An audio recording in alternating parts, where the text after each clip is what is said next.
Et ce week-end, demain et dimanche, vous avez peut-être déjà programmé vos visites pour les Journées du patrimoine. 40e édition, des visites guidées, des ateliers, des lieux accessibles juste pour l'occasion et pourquoi pas une balade du côté de Notre-Dame de Paris.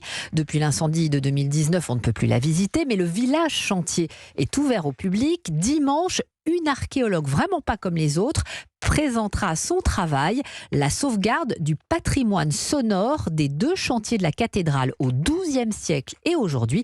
Caroline Baudry l'a rencontrée. Pour archiver l'impalpable, l'ambiance du chantier médiéval de Notre-Dame. Quand est posée la première pierre, l'archéologue du son, Mylène Pardoën, mène des fouilles hors du commun. Elle se plonge d'abord dans les descriptions écrites et visuelles de l'époque. En 1170, la Seine est beaucoup plus près. On n'a pas de quai, on est plutôt sur de la berge. Des voitures avec des chevaux. On va voir des tailleurs de pierre, des équarrisseurs. La deuxième étape, c'est retrouver dans le présent. On va sillonner la France à la recherche de ces sons pour les enregistrer. Et c'est aujourd'hui ce bruit,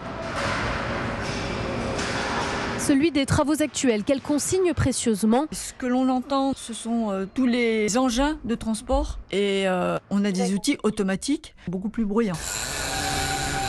Elle place parfois jusqu'à 25 micros pour enregistrer un bruit. Tout ce travail de récolte, il est très important. Il y a plein de sons qui ont disparu parce que les outils ont disparu. Le simple bruit d'un pinceau sur une toile, la couleur d'un bruit ou d'un son, c'est un monde qui s'ouvre. En 4 ans, cette passionnée a archivé plus de 300 sons dans cette mission qu'elle décrit comme inédite et infinie.